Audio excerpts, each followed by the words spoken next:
And now, it's Soccer Talk, now broadcasting from the Barber & Co. studios. Here's your host, Tyler Gray. Hello and welcome. It is another edition of Soccer Talk. My name's Tyler Green. Simon Fudge will join me in a matter of moments, and so will Asa Rehman, play-by-play voice of the Vancouver Whitecaps on AM 730 CKNW. He has a call for an 6 p.m. pregame show right there on 730 CKNW. And of course, Asa will join the roundtable as we discuss all things Vancouver Whitecaps. And Simon will join that roundtable as well and get into really the nitty-gritty about this Vancouver Whitecaps side and all about who's going to win. Is it going to be LAFC? Is it going to be the Vancouver Whitecaps? It's going to be a good one, man. Over 53,000 people at that game. It is going to be fantastic. It's going to be a great atmosphere. It should be a good game. Really tactical. Should be some chances on both ends. It's going to be a fun one to watch. So Simon and Asa and I will get into that. On the back end, Simon and I will discuss a few things with the Canadian men's national team. And of course, we have a special guest coming up in just a matter of moments. But first, Soccer Talk is brought to you by Korecki Real Estate Services. For all your real estate service needs, check out Korecki Real Estate Services. You can find them online at korecki.ca. Hey, Christmas is coming, so if you have a special lady in your life, 10th and Proper. That's what you need to know. 10thandproper.shop is even better. That's the website. But 10th and Proper is also a store. But all the details, 10thandproper.shop. It is a great place if you want to find something that she's going to enjoy and something a little different. Not your, run-of-the-mill. Every mall has this kind of stuff. No, this is some unique stuff. So check it out, 10thandproper.com. High Five Chicken with locations throughout BC to serve you.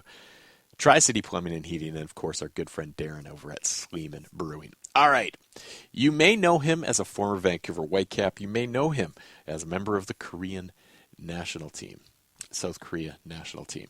He is YP Lee.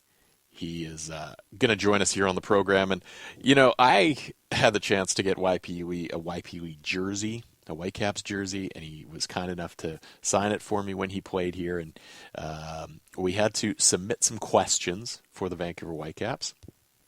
And we were trying to line up an interview. Was unable to do so because he's working with Korean TV doing the national team games. But we were able to provide some questions for him that he answered, and this is a little bit how it went here. As YP Lee joins us here on Soccer Talk, and it's such a great honor to have you on the program here. And you've been following this Whitecaps team obviously pretty closely this season. You've played here. From your point of view, what would you say you've seen from Vancouver this season, and what do you expect from them going into Saturday's playoff match here against LAFC? The Whitecaps had an amazing season with record points, wins, and goals. And adding Thomas Müller makes them even stronger with 53,000 fans coming. I expect a great match that everyone will enjoy. Now, I want to shift focus here because we're going to talk about somebody that you know fairly well. So we're talking LAFC's Son Heung-Min. How did you guys connect really to start and kind of how that began and I guess watching his career unfold here? When I was nearing the end of my national team career, Son Heung-Min had just joined the team. His speed and passion impressed not only me but also as many teammates from the start. seeing how he has grown over more than 10 years is a huge joy for me and for all Korean football fans. YP Lee joining us here on Soccer Talk. My name's Tyler Green. You look at that, and you mentioned that you played in MLS, and you got to sort of meet him, and now he's obviously here in Major League Soccer as well. Is there more, I guess the question is, are you seeing more Korean players considering moves like this? Like, do you think MLS is becoming a more of a realistic kind of landing spot for Korean players today? Many Korean players dream of the playing abroad. The Europe is still the first choice, but the interest in MLS is definitely growing. The players like Hwang In-bum and Jung Ho-yeon and Kim Ki-hee have done well. Right. And I think the more Korean players will come to MLS. Okay. On that note, though, it's interesting because I'm curious because you mentioned a lot of players there. Is that something that is now growing further in Korea? Like, is there more attention placed on MLS because of players like Son and some of the other guys that you mentioned making the move over to Major League Soccer? Many Korean players have played in MLS before, but Son's move created a much bigger interest in Korea. Mm-hmm. His transfer clearly increased Korean attention toward MLS in LAFC. This is exactly why MLS wanted to have top players like Son. Right.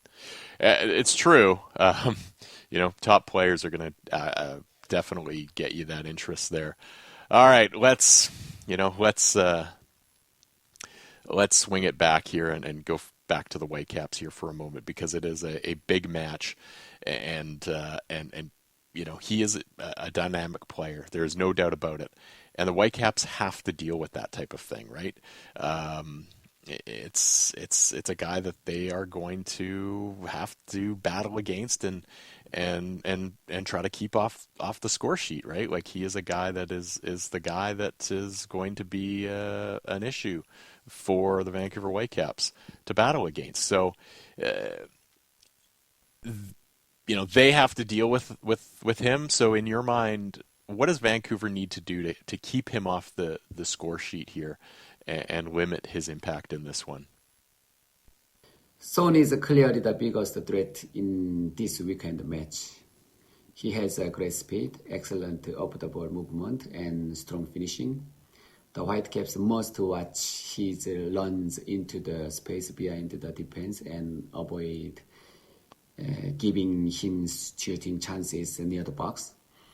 They must also able to be careful with the foul near the box because his set-piece ability is very good. There you go.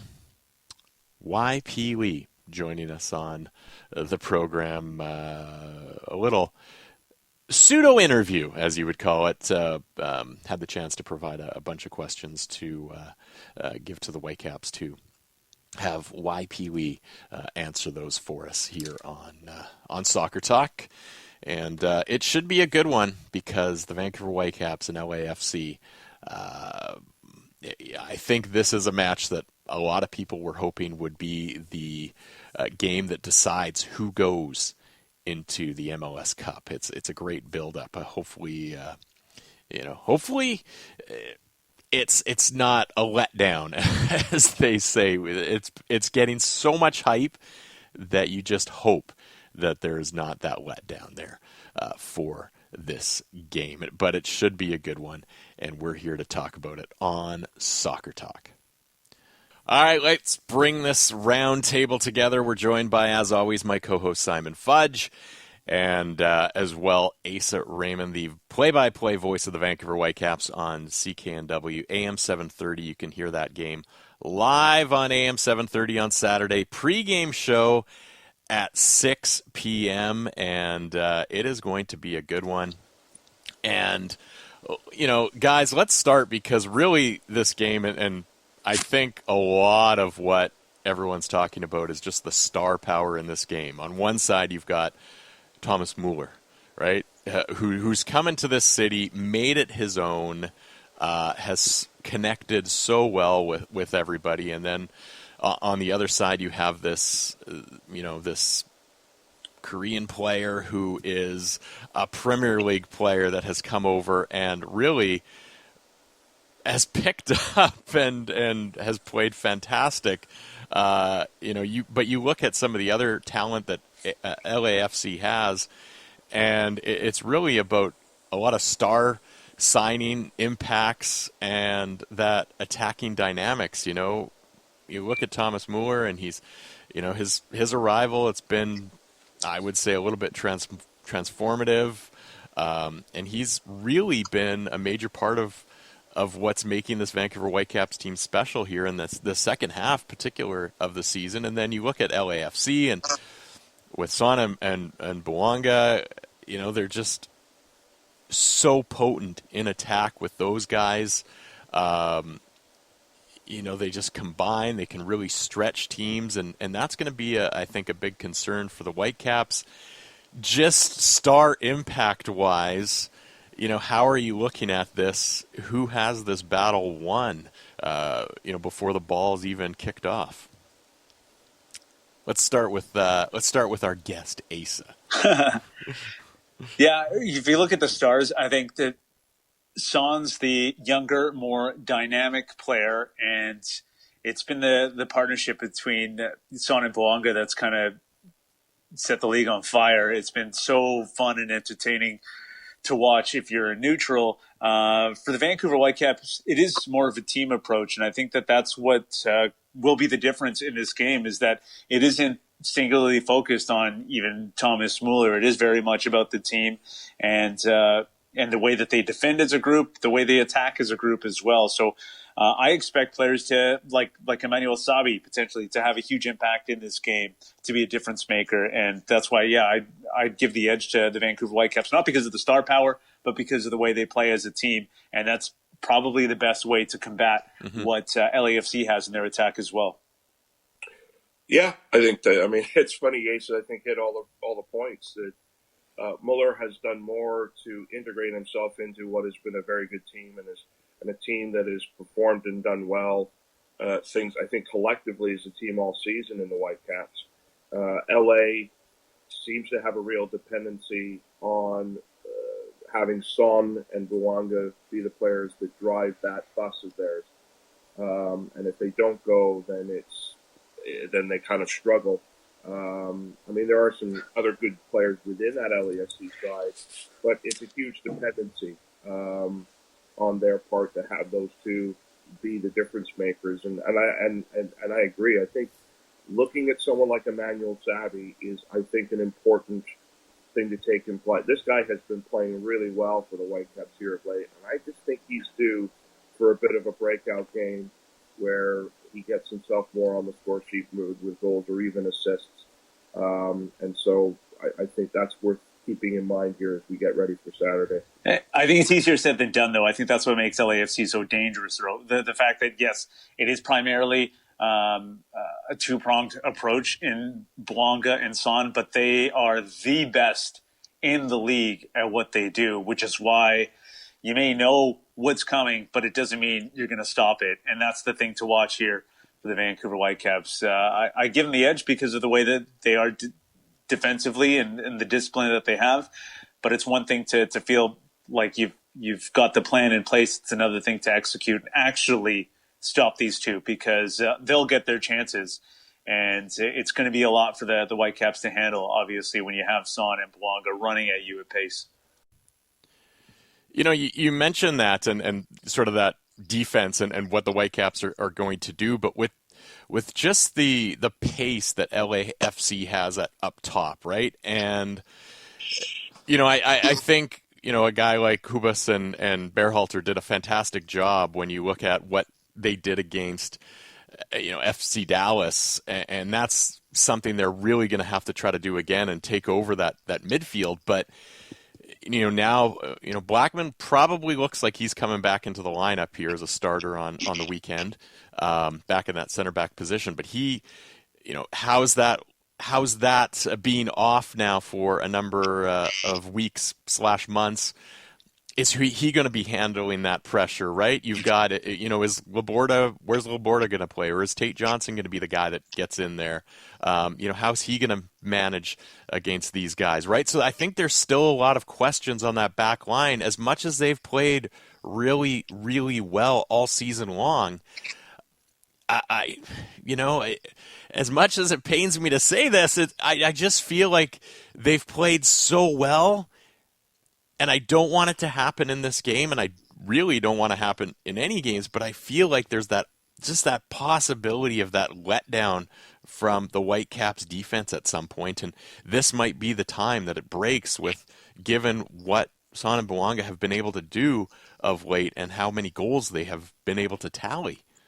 No, for sure, Tyler. And it's one of the things that I've thought about and been mentioning over the last couple of weeks, is that I could see this game going several different ways. I could see the Whitecaps winning by multiple goals. I could see LAFC winning by multiple goals. I can see it being close to tie, a 1-goal game as well. And I think if LAFC ends up, winning by a couple goals or more, it would be because Tristan Blackman maybe, hasn't been in game situations for over a month, and just, if he does start, isn't up to speed yet. And that could, be a problem for the Whitecaps defensively. That's how I could see them getting in some trouble early on. I'm still curious to see how the first 5 or 10 minutes go, especially if Tristan Blackman does indeed start in this game, because you want to get him on the ball. You want to get him in a challenge early on. You want to get him up to speed as quickly as possible. And hopefully the Whitecaps don't go a goal down early in this game. So I think that we're going to learn a lot in the first 5 or 10 minutes, not just from the starting 11, but how, prepared these guys are for this moment and the pace of the play, because it's been 3 weeks off for both of these teams. Well, I think the first goal of the game is the key. So it's important the Whitecaps try and do what they can to get that first goal of the game. And then that actually raises a very interesting question in terms of watching LAFC. Are they really equipped that well to chase a game? That's got to be one of the thought processes in terms of a Whitecaps game plan. Jesper Sorensen, for me, I thought made some interesting points yesterday, guys, about their experiences of having to play teams that like to hit on the counterattack. Their latest, I remember when Portland came here and certainly tried to do that against them in the first half back in the regular season, and then Orlando City away, he mentioned as well as being a team that very much did. And if you think of the goal that Orlando scored in that game, that was very much a classic counterattacking goal that I think came from a Whitecaps corner. So they've got to take a lot of those things into account. The back four combinations and who gets selected is going to be interesting. I'm leaning towards the idea that it's likely going to be Blackman and Laborda in the middle. But to me, it's also how someone like Andres Kubas and the midfielders have got to play their role in also having to neutralize how LAFC want to attack and what that role is. Does this become a game in which we could end up speaking a lot about Andres Kubas in that particular manner, particularly if it leads to a Whitecaps result? I think that's something to bear in mind here. I very much take on board the concerns and the questions there, but we've had so many instances this season with so many different games where we've had our doubts, and there are very, very few times, maybe the CONCACAF Champions Cup final, where it's kind of fallen down. And we've seen them step up and get it done, and it's important to remember there's the big runway this team has had, which people have been looking at as being a relative negative of the 3 weeks between both the rounds of playoffs, has been what it's allowed the team to do in terms of preparation for this game.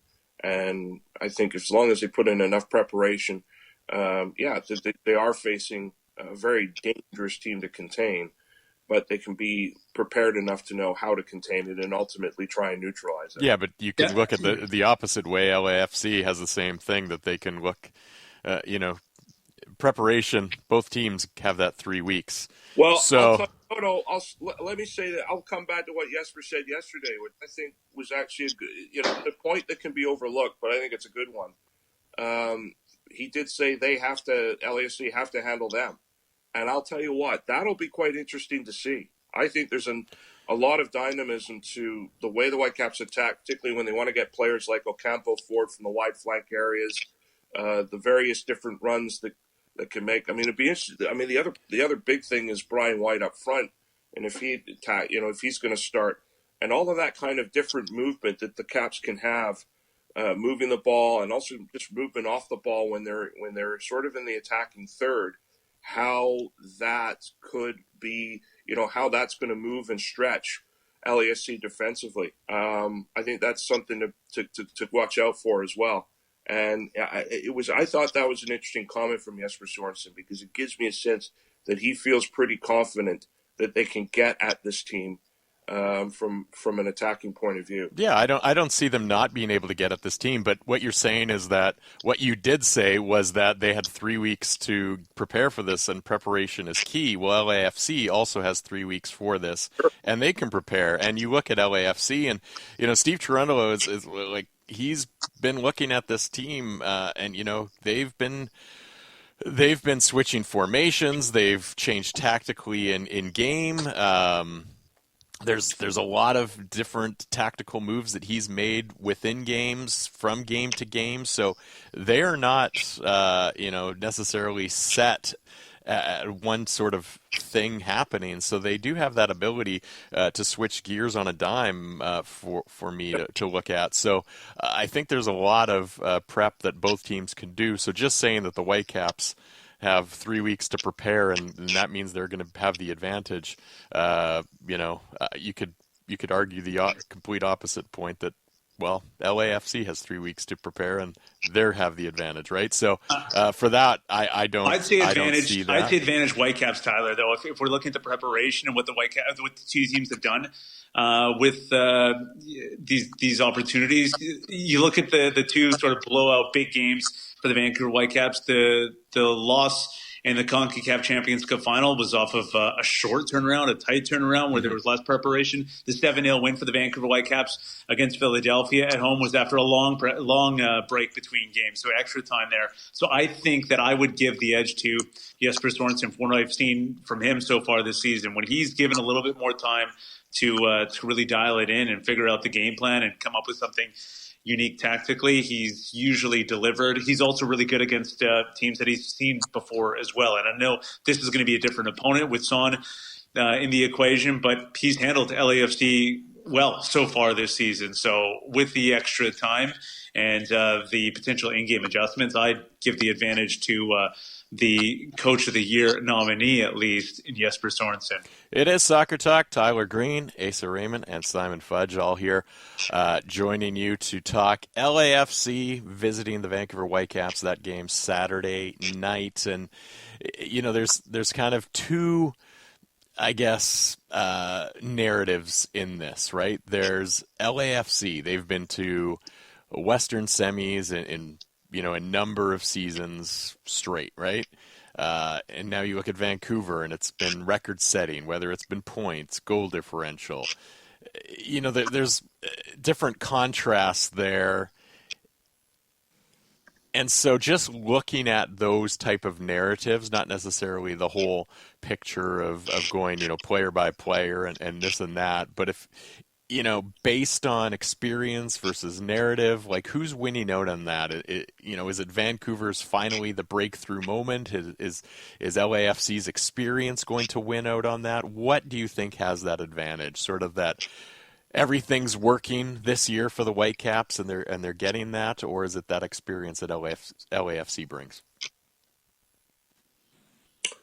I think the Whitecaps are due for a result here. And I think they're going to be prepared. I think there's a result. You got to remember there are players in this Whitecap side that have long memories of the last two playoff runs here.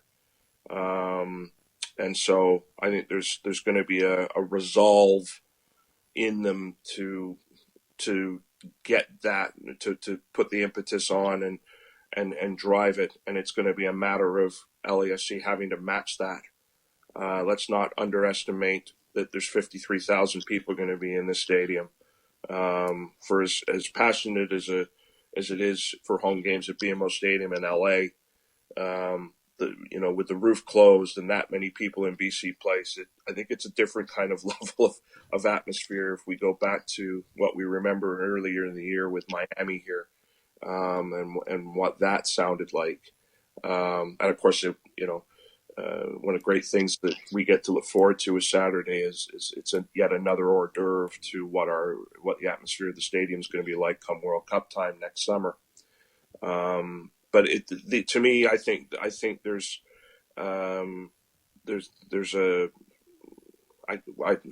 it's maybe a bit, maybe it's not necessarily right to say third time's a charm, but I just think this time round there's a little bit more of a resolve, and I think it's incumbent upon LAFC to have to match what's going to be coming at them, I almost think as well that they have to show a little bit more than just what we assume as being a two-trick pony, being Bouanga and Son driven. Yeah, but that's a pretty good two-trick pony. It is a pretty good two-trick pony, but it's still a two-trick pony, and it still requires the supporting cast. It's LAFC supporting cast that got to step up, and there are one or two players in there that have got to come up with some big games themselves, particularly in the back and in midfield. Lloris has got to be good in goal. He's got to come up with the saves, and there's guys and other than the obvious big two that they have that have to come up with big games. But I just think there's certain intangibles here that provide it to be a very stiff test for the visitors that they're going to have to face, because I think the resolve might be the very thing that leads the Whitecaps over the line here. And I think, either way, I mean, it's a lot to look forward to. And but I just like the idea that this time round we're going to see something that we'll remember this club by, because I think they've been looking for the opportunity for some time. Yeah, I'll keep this tight. I think the Whitecaps get this done not because of the history and what's happened over the last few years. Yes, this is a rivalry match, and the Whitecaps will want to get it over the line. But it has nothing to do with what they've done in previous years at this stage of the competition. It has everything to do with what they've done so far this year. They've been the better team. They've proved in the standings. They've earned the right to host this game. So because of the 53,000 plus in attendance, and because they've been playing really good football all season long, I think that they'll beat LAFC. But yeah, it has nothing to do with what they've done in years past, because they've gotten the better of LAFC so far this year, and that's before Muller and Son came to the table. It's just a matter of the Caps being better right now.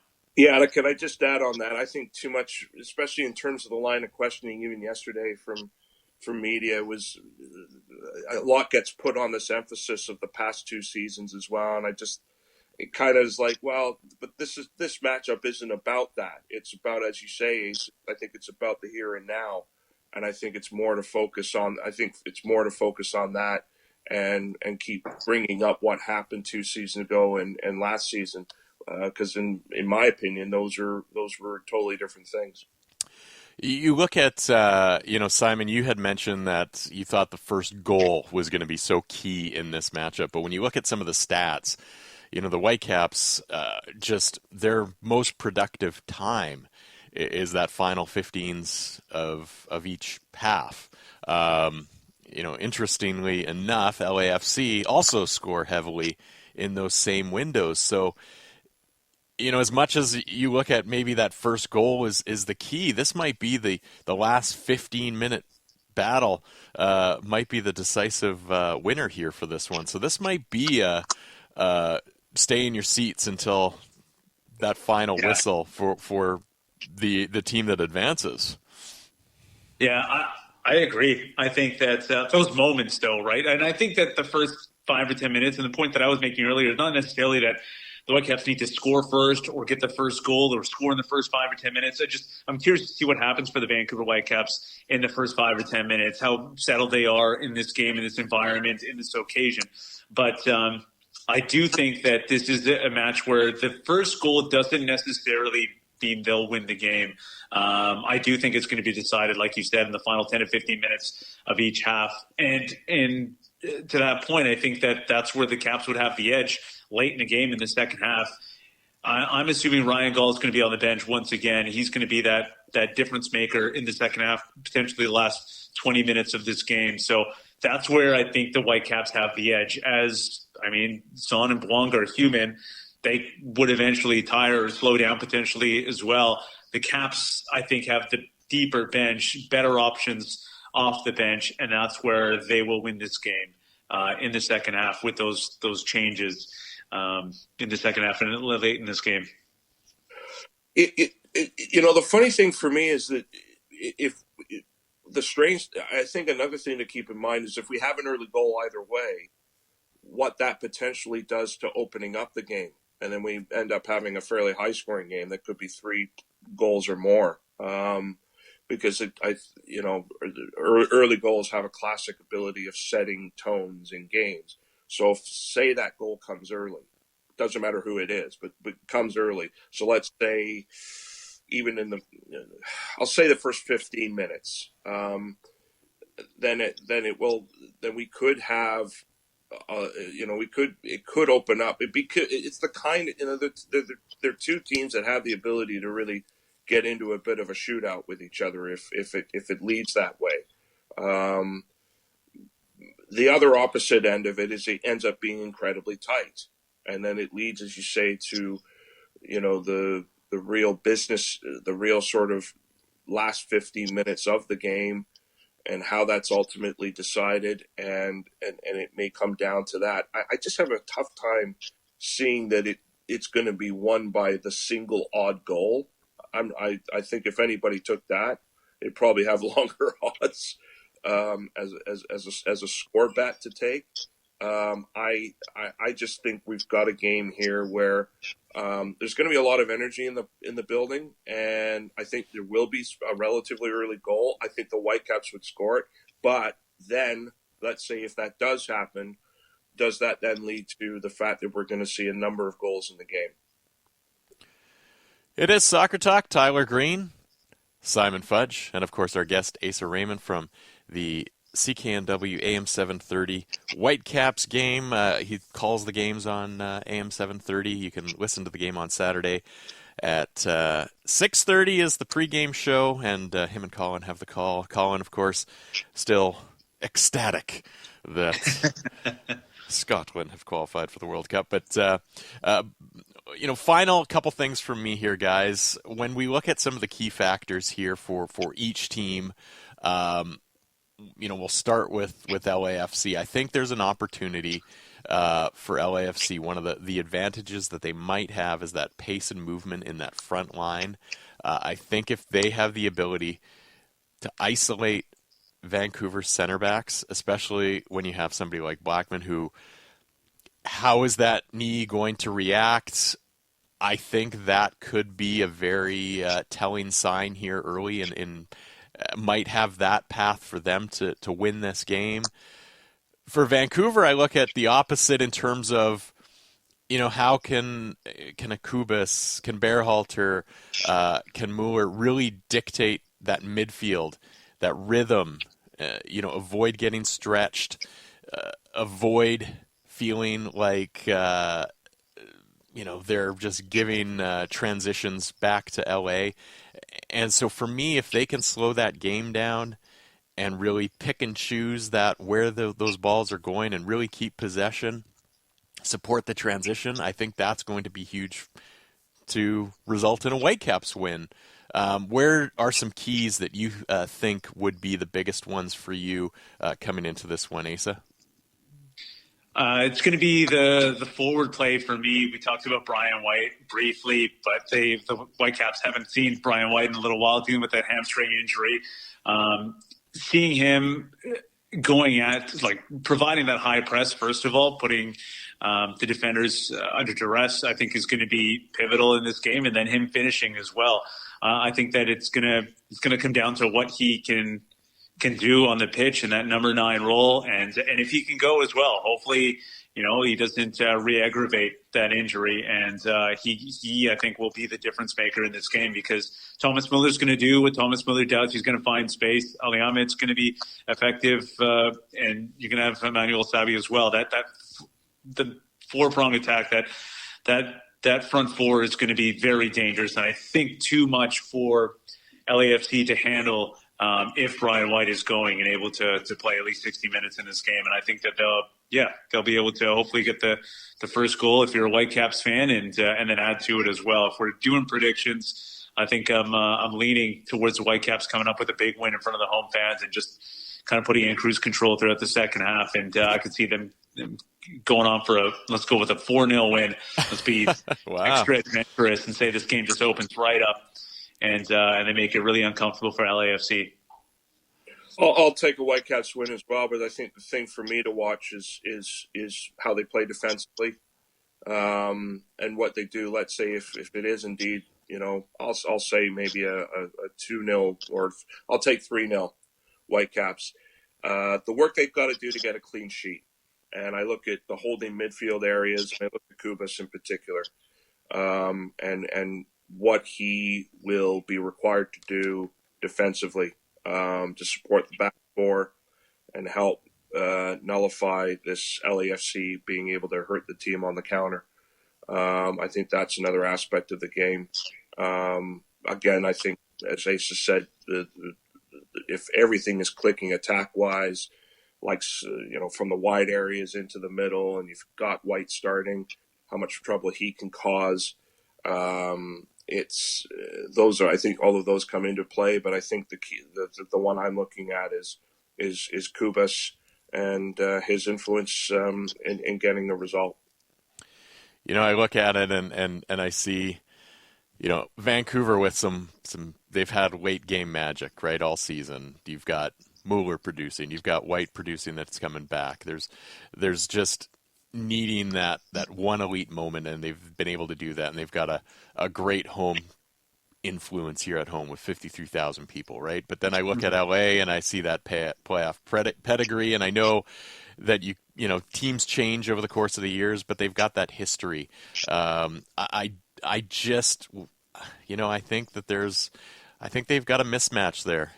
Just if you look at front line and defense in terms of Son and Bouanga's pace there. I look at Steve Cherundola's tactical flexibility and what he's been able to do, and I think that LA can dictate a game early and get that tempo going that they want to do, and that's a big factor in a single knockout game. So since you guys both went with the Whitecaps, I'm going to try to just balance a little bit and say that LAFC wins this one. Not, I don't want this to happen, obviously, but I'm going to balance it and say that LAFC wins 2-1 in this one. But it's obviously going to be a fun one, and this is going to be sort of I think a watershed moment for the Whitecaps, right? It's one of those games where, if they win, great. Now we've got a next game to talk to. If they lose, sort of what do we remember from this? Because it's been a great season and they've sort of surpassed all our expectations. But it's kind of, I think it still leaves a little bit of that discussion, right? We've kind of talked about this and have had this come up a few times over the last couple of months. Like, if they don't get past this point, is it still a successful season? I think it is. But just the fact that you have people believing that this is not just a winnable game, but a game where they can entertain, and Simon and I both predicting multiple goal wins here, like a difference of 2 or more in this game, and I think that could happen. I completely agree that this could very much be a 2-1 LAFC win. It could be the 2-0 LAFC win. If the Whitecaps end up getting a clean sheet the way Simon and I both predicted, I think it will be one of the greatest feats of this remarkable season so far, because Son and Bouanga are so good. So I think at the end of the day, it should be a highly entertaining match, one that we're all looking forward to. Yeah, the fact that a Dax McCarty and a Mo Adu last week would endorse. It seems to be getting all of the collective punditry endorsement as being the best of all the conference semifinal matchups. Oh, easily. Just underlines. You would be even wondering if one or two people are going to be tempted to get on a plane and come here and see it themselves. So, I mean, it's the game going into the playoffs. If you were to pick two teams that you want to see square up against each other, take your Miamis, your Philadelphia's, San Diego's, anything you want. The two teams you wanted to see go up against each other would be LAFC and Vancouver FC because of Muller, because of Son, because of the rivalry between these two teams, and because of what they've brought to the table so far this season. So, hands down, this is the game of the year, I think, in MLS. MLS Cup Final is going to be great, but this is the one I think that should be all fireworks. This is the one that everyone kind of wishes was the West Final, right? To get into MLS Cup, to make it that far, right? Yeah. So, absolutely. Okay, guys, I got 5 quick ones before we go. This is a one or the other. In each case, we will go with Asa gets first choice. Simon, obviously the answer can be the same, but first goal is scored by who? Specific player or team? Team. Whitecaps score first. Whitecaps score first. Game decided by a late goal or an early goal? Late goal. Early goal that leads to more goals. Yeah, I was going to say that goes against my prediction, but we'll just cover all the bases. But an early goal, if it goes back and forth, wouldn't that mean it's a late goal, Simon? Decides the game. No, what I'm saying is that the early goal is the winning goal. So I'm saying a multiple goal win. Okay. Yeah. Your team's winning edge is going to be either from set pieces or open play. Open play. Open play as well. And the midfield control belongs to who? Which team? Whitecaps. And is the key difference maker going to be a tactical adjustment? Yeah, Simon. Oh, sorry. Whitecaps. Okay, and then your key difference maker, is it going to be not necessarily a player in this one? We'll do the player next, but is it going to be a tactical adjustment or just an individual brilliance by somebody? I'm going tactics. Yeah. Yeah, I'll do that as well. Yeah. And if there's one player that's going to be the difference maker in this, who is it going to be? One for each team. So if LAFC wins, the difference maker is going to be who? Okay. For LAFC, the difference maker is Belonga. I'll say Hugo Lloris. And if the Whitecaps win, their difference maker will be who? I love a good story. I'm a romantic, so I'm going to say Ryan Gall. I'm going to say Emmanuel Sabi. All right. Well, we do appreciate you joining us here on the program, Asa. We will listen to your call Saturday night, 6 p.m. pregame, AM 730, CKNW. It should be a good one. Wish you all the best, and keep that voice nice and healthy and ready to go for Saturday night. He is, kettle's going, so we're all good. Yeah, thanks so much, guys. Always a pleasure. All right, thanks again, Asa. That's Asa Rehman, and as mentioned, you can listen to the Whitecaps game on CKNW, AM 730, 6 p.m. pregame show. That kickoff about 6:43 on Saturday night. But, of course, you want to get in early and be a part of the festivities because 53,000 people at BC Place Stadium is going to be something that a lot of people haven't seen in a very long time. Sure, there's been one-offs here and there, but this really, I think, is going to be one of those defining moments for the Whitecaps, not only this year, but moving forward. This is Soccer Talk. Tyler Green, Simon Fudge. Soccer Talk, of course, brought to you by Korecki Real Estate Services. Visit them online at korecki.ca. High Five Chicken with locations throughout BC to serve you. 10th and Proper. Visit them online at 10thandproper.shop. Tri-City Plumbing and Heating, and of course, our good friend Darren at Sleeman Brewing. All right. Simon Fudge, we bring him back into the mix because Canada played a couple of friendlies, and that's really all we got for Canada right now is a bunch of friendlies, obviously having qualified for the World Cup as a host. But Simon, 2 friendlies over there, a draw and a down 10 men, which I think benefited the Whitecaps in a way because obviously Ali Ahmed didn't get too much of a workout there. Got to come back a little bit early and start training with the team again, so that kind of benefited the Whitecaps squad. But overall, the 2 games happened, and I think overall we have a few more questions. We have a few, I think, answers. But they were. You look at it, it was just kind of like, 2 games. They were there. There wasn't really anything really exciting about them. There wasn't really anything that you want to really, dig into and say, this was awesome. I'm so excited about this aspect of the Canada team. It was really about maybe a few individual performances, maybe some guys solidifying some spots, but nothing really stood out in terms of team play or anything like that. Like I can talk about the resilience going down 10 men. I can talk about, actually scoring some goals after not being able to score some goals for a long while there. But there wasn't really anything that really sort of is a real grab onto and take it forward type points, were there? No, it's, I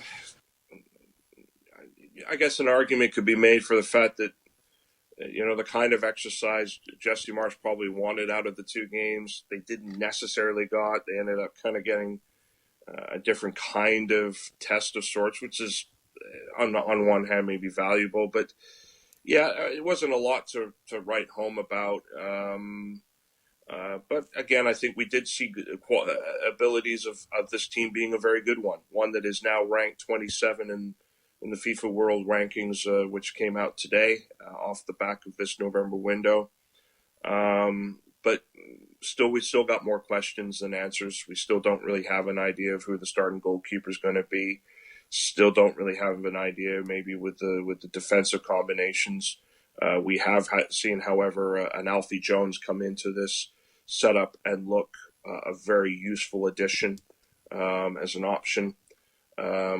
We didn't see as much in terms of attack up front. Jonathan David, for the amount of minutes he put in, obviously over the 2 games, we didn't see maybe as much as we would have liked to have seen from him.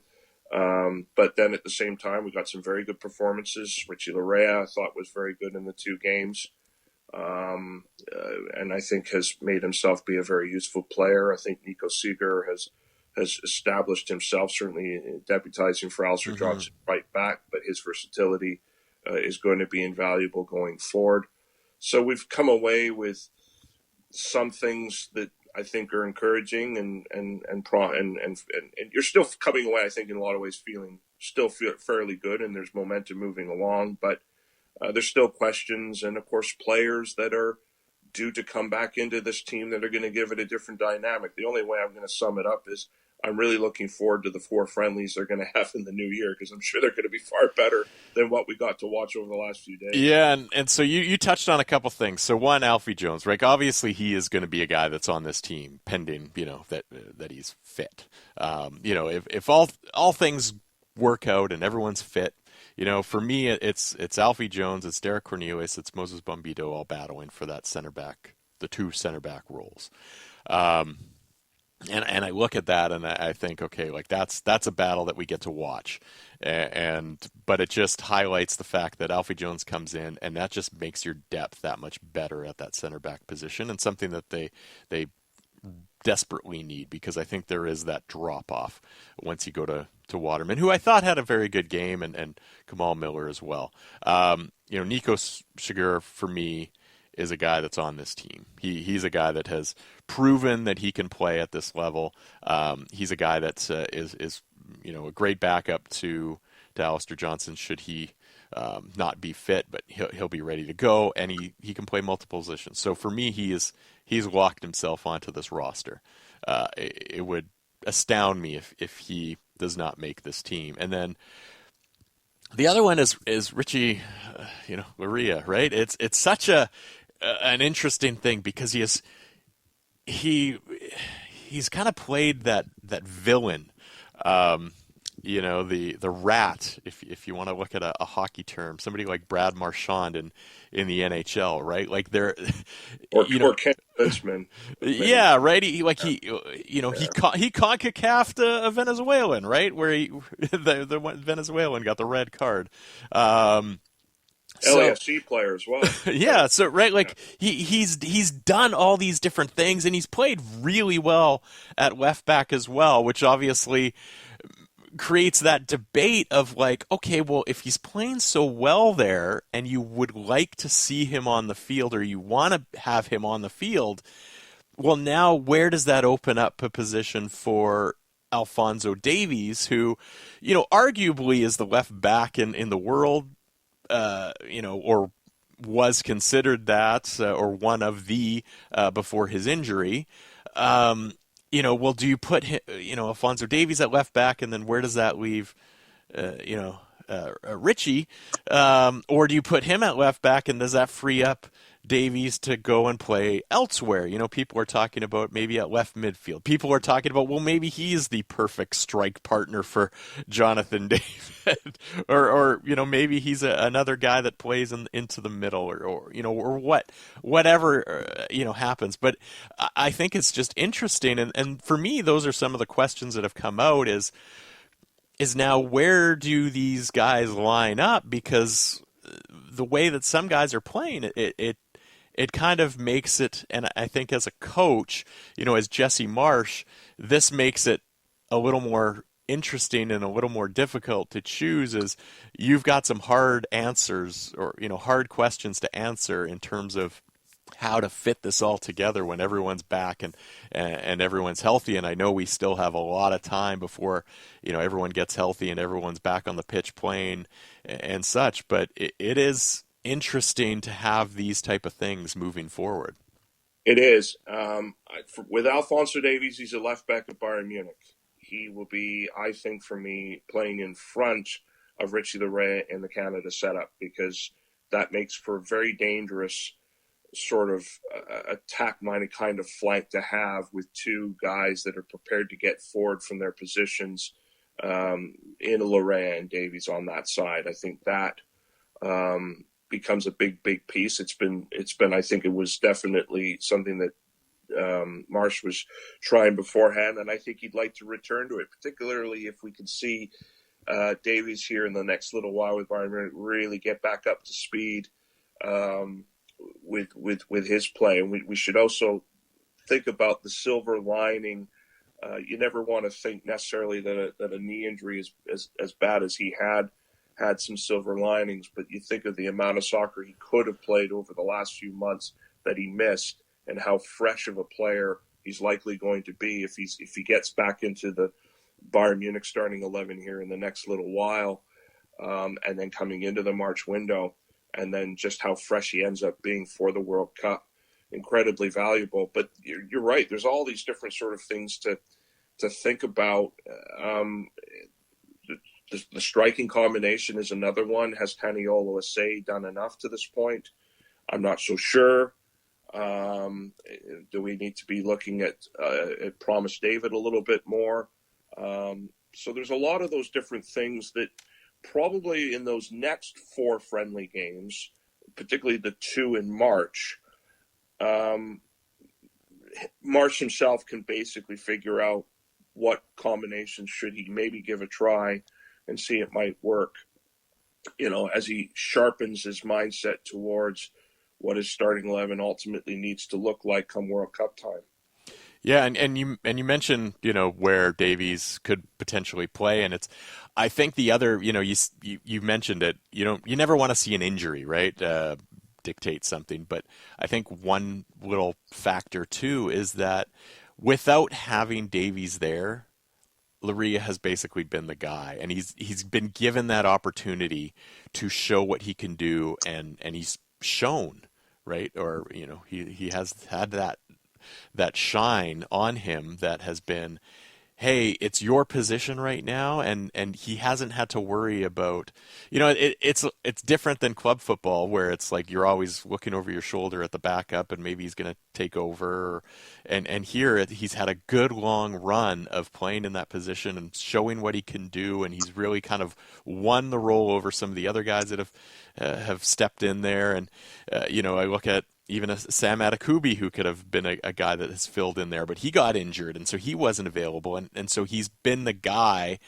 and he's really grown into the role. So for me, it's one of those opportunities where it's just everything has just seemingly come together for him for that. Now, you mentioned the March Can I mention one other? Yeah. You mentioned Joel Waterman at center back. This is a guy, I mean, if you were to compare him and Kamal Miller, which of the two do you think still has the ability to grow, to keep going? And I'm thinking Joel Waterman, definitely. I think the move to Chicago Fire ultimately and to play under Greg Berhalter there in MLS proves to be, I think, a very good one in the end for him, because I too, with Moise Bombito being out injured, I think you can apply what you said about Larea with Davies being out and what that has allowed him to do and get himself established into in the team.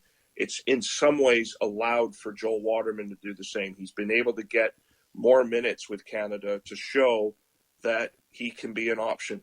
And I think he's still got more room to grow and improve and be even more reliable to go to come World Cup time, especially if he can get off to a good start to next season with the Chicago Fire. So there's lots of those things that it's kind of similar to what we've seen with the Whitecaps in some ways in terms of what players have had to come in for players that have been injured and they have stepped up. This is a very similar kind of situation we're dealing with the Canadian men's national team. Guys that have come in, stepping up, making the most of it. So I think Waterman deserves a bit of consideration in that same conversation because I've liked what I've seen from him. I felt there were issues where he was struggling, but maybe it was because he was not as strong a team in Montreal. He's fitted in really well in Chicago, and I think he's got a real chance here to really grow and ultimately find his way onto the World Cup squad. Yeah, Simon, you mentioned the friendlies coming up in March, and that's going to be really, I think, as they sort of starting to fine-tune this team. And by then we will know, for the most part, we could know all four teams in the group. We could just know three teams in the group by that time.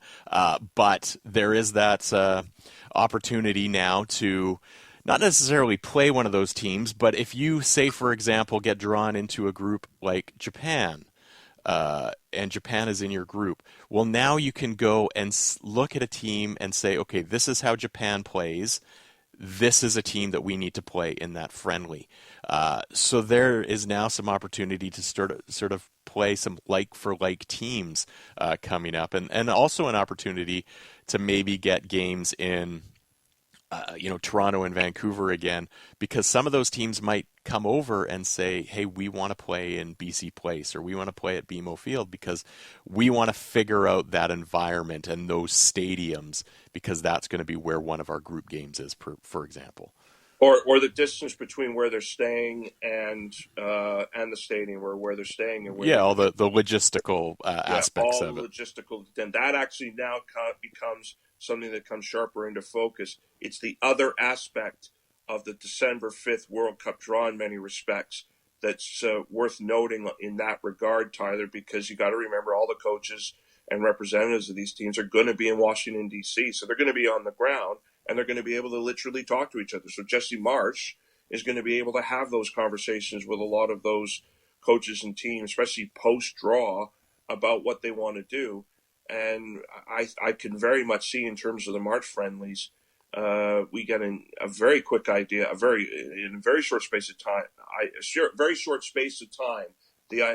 what those two opponents in March are going to be for Canada. We probably might know before the end of the year as a result, because this stuff it isn't just for Canada, it's for everybody that's qualified, the 42 teams and the other 41 teams that have made it, to galvanize what they're going to want to do. And as you say, it's now about North America getting focused, where they want to play, where their group games are, who their opponents are going to be, and then obviously in terms of friendlies, lining up against like-minded opponents.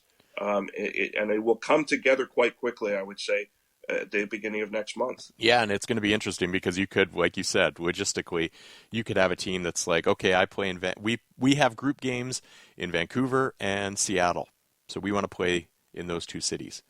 How can we get a game? So a lot to happen and a lot of fun to debate. Really, everyone picking all the different groups and what could be the worst group for Canada, what could be the best group for Canada. We'll find out that, of course, on December the 5th. But some fun times. Simon, as always, thank you for joining us on the program as the co-host here on Soccer Talk. And we will talk again, if not before, we will definitely wrap up that Whitecaps broadcast on Saturday and figure out exactly, what happened. And it's either what went well or what went wrong. So we will talk to you post-match on Saturday night. Very much to look forward to.